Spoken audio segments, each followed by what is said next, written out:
simple fact of using credit cards, using smartphones, and all of this automated system is the problem. People don't realize what it is. This system we're being led into is the New World Order in itself. The 5G smart grid is the New World Order, the Internet of Things. It's the New World Order. People don't really understand how that works, but what it's about is monitoring every single aspect of your life. The smart grid is being presented to people as this thing that's going to be highly beneficial to us. You'll only be using the electricity that you use, you'll only be paying for that, all this sort of stuff. So it's been presented as a really positive thing. But what it will do, it will put a dollar value on absolutely every aspect of your life. So that every time you turn on a tap, the credit goes. Every time you turn on a light, every time you watch your TV, every time you boil your jug, every time you do anything, there's a dollar value attached to it. There's an interesting TV show that came out a couple of years ago called Black Mirror, and they had one episode of that where everybody, the only job they had was running on a treadmill or spinning a bike and just to accumulate credits, and they had to pay for every single action that they performed. And that's what the smart grid is. That's what we're being led into. And it's all about digital currency and control of everything. And if you're someone who lives a slightly alternate lifestyle, say you grow a few vegetables and you give some to your neighbours, or you do a little bit of massage for someone, or you do a bit of tarot reading or something like this, the only way you're going to be able to get paid for that once the smart grid comes online is through the transfer of digital credits, which means the government will get a tax. You'll have to put it on your income tax, or everything will be monitored. That's what it's about, complete blanket surveillance of every single action people are doing. That's what the smart grid is. And it's being rolled out underneath everything else while we're arguing about all of these issues and being given all of these global conflicts and all of this theatre of politics to fight and squabble about. Underneath all of that is this smart grid. And it's rolling out very, very quickly. And the smart grid, the 5G grid, underlying that is the fact that the 5G system that they're using to run the smart grid, the Internet of Things, is also being used by the military. It's a military-grade technology. It's basically an active denial system. So the 5G grid not only will track everything you do, it can be used as a weapon. It can be used as a microwave cannon. It can be used to disable people, to track people. It can see through walls. It can see what you're carrying, whether you're carrying money, whether you're carrying a weapon, all of this sort of stuff. So it's very, very evasive. Plus it does all sorts of damage to us biologically. It damages our cell structure, damages the cell structure of all food, changes the cell structure of everything that it comes into contact with. And the 5G system will be a blanket system, blanket wave of communication. We've got situations now where you lose signal on your mobile phone if you move too far away from a tower. That won't happen with the 5G. It will be everywhere, right across the country, in rural areas, everywhere you'll be able to get perfect signal. So everyone's going to kind of welcome this, but they don't realize what it is. It's about everything talking to everything else and everything tracking everything else. And also with the smart grid, it turns virtually every smart appliance into a surveillance system. There's been a new law passed in Australia where police have just been given the permission to tune into smart devices and listen to what's going on in people's homes. They can tune into your refrigerator. A lot of people don't realize your smart fridge has a microphone. They can tune in and listen to the conversations you're having in your kitchen. So anybody who's targeted for any reason at all, if they've got suspicions about anybody, they can just tune in, listen to their devices, their mobile phones, their refrigerators, their televisions, turn their cameras on, watch them through the television, all the stuff that they're doing. This is what the smart grid is. And this is being rolled out underneath everything. And we've got so many people distracted on so many issues trying to address the government corruption and all of this stuff. They're not realizing that this is all rolling out. And in another 3 or 4 to 5 years, they're just going to wake up and go, what happened? How did I suddenly find myself in this digital prison? Because that's what it is. That's virtually what it is. It's a digital prison, a digital control grid. And if you want to participate in this society, you're going to have to participate in the smart grid. So we need to look at what it is and what it's going to be used for, and realize that the technology that we've got, we could use for our benefit. All of this stuff could be used in completely different ways, in completely different directions. A smart grid could be used to the great benefit of mankind, and it's being presented in that way. But when you look at the people who are running it, the people who are running the world, well, the world's run by criminals, and they're not going to use this in the right way. They have no intention of it. And if you look at some of the white papers they've put out themselves, papers that have been put out by the Pentagon recently that talk about a federal vision for future computing and the nanotechnology grand challenge, and they talk about this 15-year plan they've got to roll all this out and eventually hand it all over to AI to control. And when we get to that point, then we've got the entire human experience being controlled by a machine, which will dictate everything according to an economic value and dictate everybody's value according to their economic worth. So this is a very, very bad situation for mankind to be led into under the guise of convenience and making our lives easier. It's really not going to do that at all. Well, they're doing it through the Internet of Things is how it's all being rolled out, and basically what is essential for the whole thing to happen is digital currency. They've got to digitize currency, remove all cash from the system. And you're getting that here in Denmark. We were discussing with people today, you can only ride the trains, you've got to pay for it with your mobile phone. What if you don't have a mobile phone? And if you don't log on, you've got to log on to the train, and then if you don't log off when you get off the train, it keeps taking your money, and suddenly your account is been depleted because you forgot to log off when you get off the train. Now, they could make all these sorts of things convenient. Now, you could pay for that, and it could just gauge your trip. You didn't have to log off. But they do that so that it depletes your account so that people want the smart grid. They make all these inconveniences. They put all these systems in place and make it inconvenient for you. You could forget to log off. You could forget to swipe your card when you leave the train. So suddenly all your money's gone. So they put these situations in place to make people want this grid to come online. Recently, when I came to check into the United States, I got to the passport counter. 16 counters there, 2 of them were open. 4 airplanes arrived, 1,200 people waiting to get through. 2 passport counters. Took us 2.5 hours to get our passports stamped. Because that way you want the retinal scanners. You want the smart grid. It's much more convenient. So they make it inconvenient for you all across the world. And people don't notice it. They just think it's hard to do things, and they want it. They welcome it.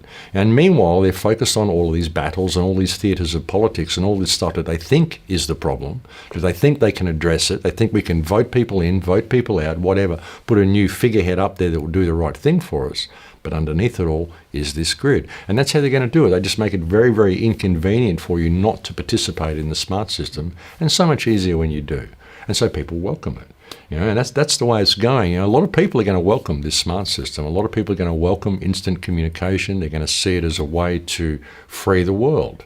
And like I said, it could be used to free the world, but it's not. It's going to be used to lock down the world, because underneath it is the surveillance system that is the smart grid, and underneath that is the weapons system that it can be turned into if you don't comply with the smart grid. And it gets to the point where if you do decide not to comply, you become a dissident, they can simply switch you off, switch your chip off. And once it's all digital and you need that chip to get into your car, to get into your house, to access your bank account, to buy things, it's all automatic, suddenly you're locked out of the system. So there's no hope of dissent. There's no hope of free thought.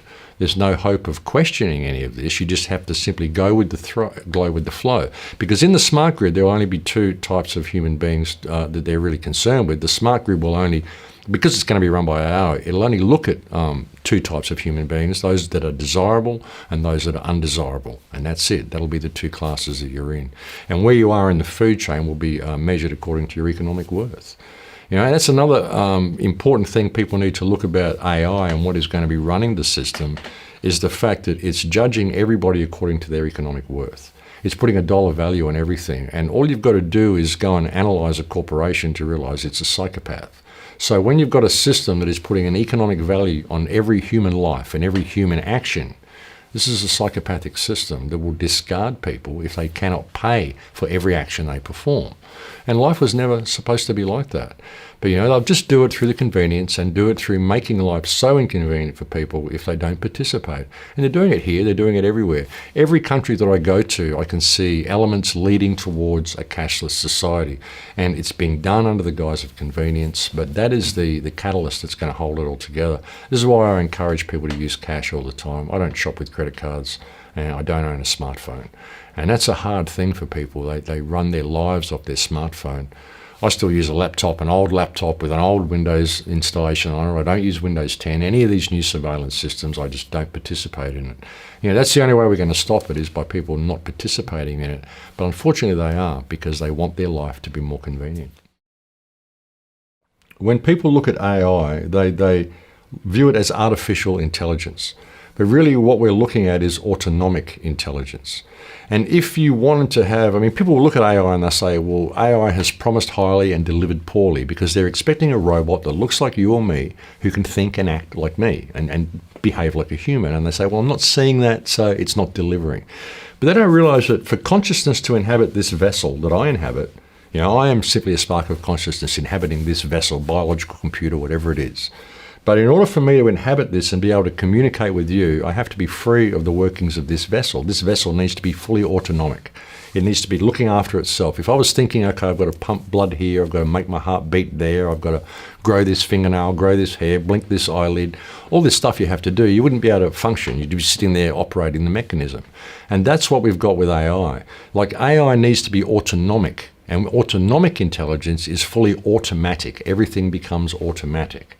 And that's the way they're going to do it. And when it becomes automatic and autonomic, then you actually have a chance for awareness to blossom, whether it's what we would know as awareness, or whether it's some machine awareness. But that's when you have the chance for real actual intelligence to manifest. Once the system is autonomic and the intelligence that governs the system doesn't have to think about the operation of the system, regardless of whether that's a body or whether that's a computer network of wires and mainframes going across the globe. You know, whatever it is, it needs to be autonomic in order for this to happen. And underneath the smart grid as well, the 5G grid, because the 5G grid is an active denial system as well. I mean, it's a mass communication system, but it's also capable of active denial. Microwave cannons, you know, bad stuff. They could, if someone got hold of the 5G grid, they could effectively microwave an entire city if they wanted to. So you can't have a system like this in place without having a really, really secure system governing it. And that system controlling it needs to be autonomic. It needs to be run by AI itself, because you can't have room for human interaction. You can't have room for human error or human delay. You know, if a problem comes, if a hacker comes in and switches it on, wants to microwave New York, the system has to be able to take care of that before it happens instantaneously. You can't have that human interaction time there. So it needs to become autonomic, and you need to give it capability, full lethal capability of controlling that system itself. So that's a dangerous thing to have. Basically, you're putting this system in place, which can be used as a weapon system, and you're giving control of it to the system itself. So this is a dangerous thing. This is kind of like the internet building its own immune system, if you can think of it that way. You know, automatic defense against hackers, or automatic defense against viruses, automatic defense against all of this sort of stuff. So you get to the point where the internet becomes fully autonomic in every action that you do. When you go and you pay for your train, you go and pay for your coffee, you pay for everything. It's just all automatic. No one has to think about it. No algorithms have to be run. Nothing has to be done. It's all fully functional, fully automatic.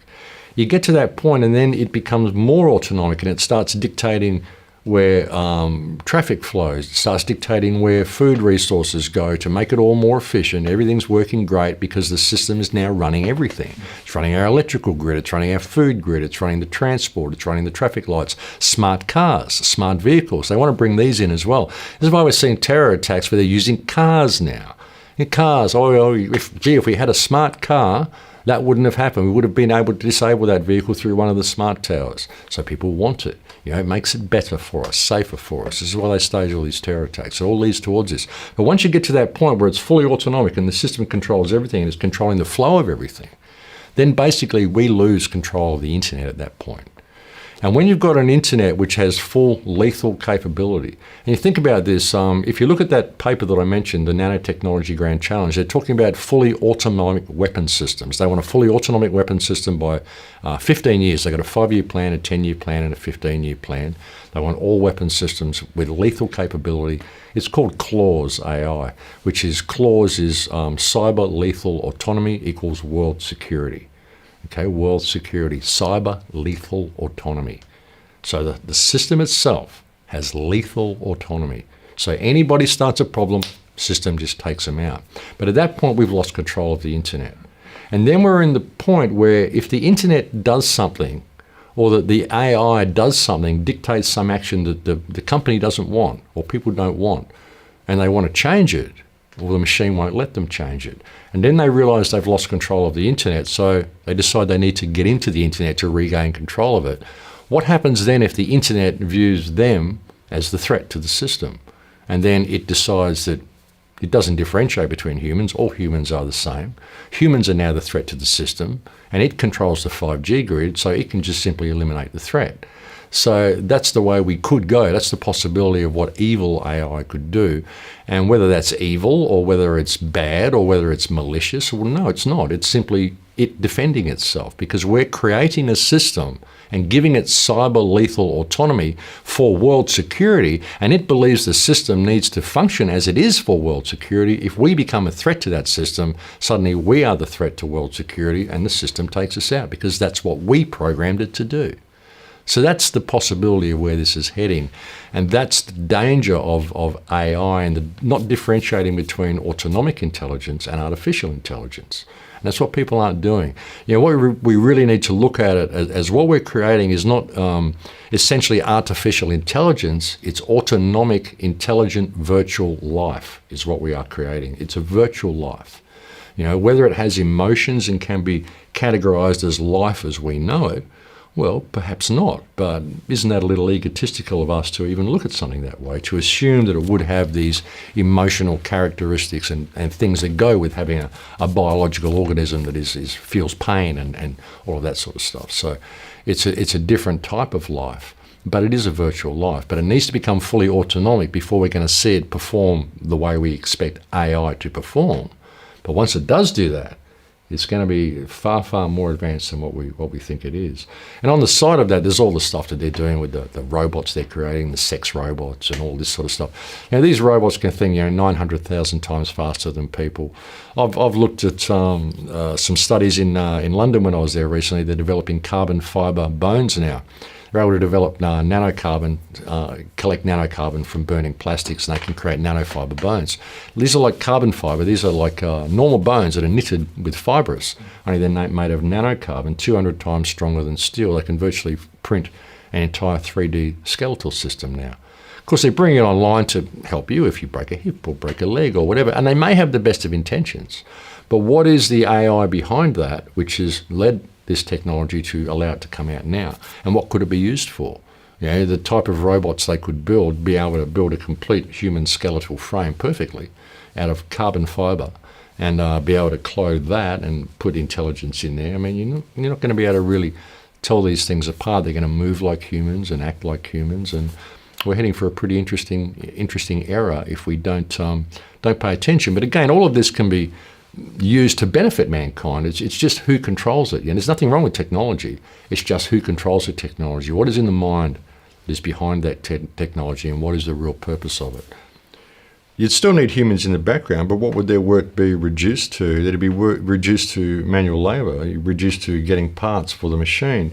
And if you get to a point where you've got these, like you say, Terminator-type robots, and not necessarily even like that, but they would be able to outperform humans in the workspace. Even those jobs, they would be able to outperform humans in those tasks because they're 900,000 times smarter, they're 200 times stronger.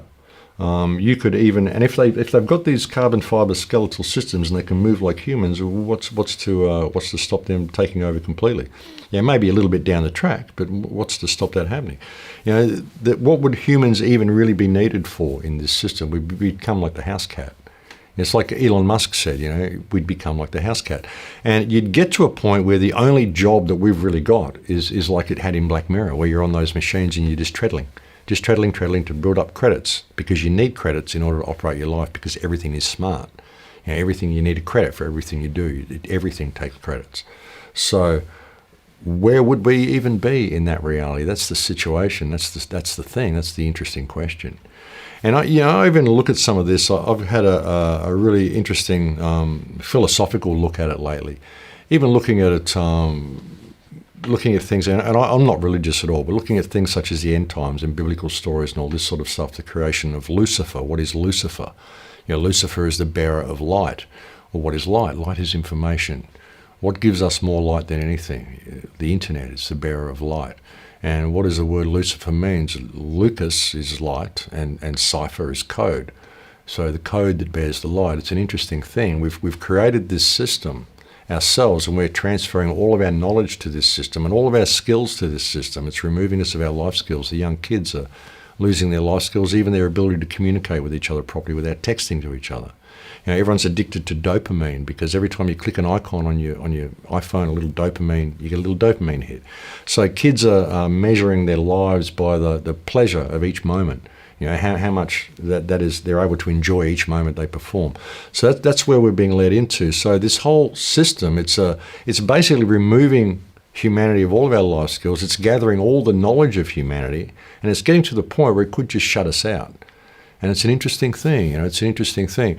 If you look at ancient witchcraft and all this sort of stuff, and you look at things such as sigils used for summoning demons, and things like scrying mirrors. Have you ever heard of a scrying mirror? A scrying mirror is a black mirror that witches or warlocks would look into to see the future or the past. And it's just a black glass mirror. And it's said to show you the future or the past. You arrange certain sigils, and the scrying mirror comes into action. The sigils, when you look at the sigils, these people, they'll sort of paint these diagrams and sigils around the place, and they'll do their pentagram, and they'll sit there with their scrying mirror, and they think they're summoning demons. But really, when you look at it, some of these sigils, they look suspiciously like electronic diagrams. They look like electronic parts. They look like resistors and transistors and signal flow. They look like the stuff that you see in your computer. And you put all these sigils together, and this energy is created, and you create this force. And suddenly you look into your scrying mirror, and you can see the future or the past. And here we are using these scrying mirrors to summon this force, the bearer of light. It's an interesting thing. And I look at some of these ancient myths, and I look at them and think, what if these aren't myths? What if these were put there as a warning that when you see these sigils in use and you see these scrying mirrors in use, watch out, because you're going to summon the bearer of light. And that's going to give you all the information you need to change the world, give you everything you need to really step into who and what you are, and it's going to be what you do with it. But if you worship it and you think it's this great all thing that's going to save your life, and you give all your power to it, it's going to turn on you, and it's going to just take it all from you. And that's the end of this cycle. And then we start again. What if that's really what's going on? I find that quite interesting. Like I said, I'm not religious, but I look at all this, and I've got to put it in context. And I think it's pretty interesting that we're using these things now, and everyone's carrying around their mobile phone, their little scrying mirror. They're looking at the future and the past. They've got all these sigils in there, and all this energy, this electricity. Where does it even come from? Electricity is something we still don't understand. It just happens when you put these sigils together. This energy is created. What is this energy? Is that what they call demons? I don't know. It's an interesting concept. So, where are we going with all this? And I think we really need to pay attention, because, we're at a real turning point in the human experience at the moment, and we could go either direction. But whichever direction we go, it's going to be extreme. We're on a real roller coaster ride at the moment, and things are about to get very, very different. And it's anybody's guess as to which way we're going to go, but it's not going to be anything like what people think. I don't think the New World Order is going to be this big paramilitary system that comes down like the new Nazis or Gestapo everywhere. It's the smart grid. It's the smart grid itself, and it's what we do with this information, and where we go with it. It's a really, really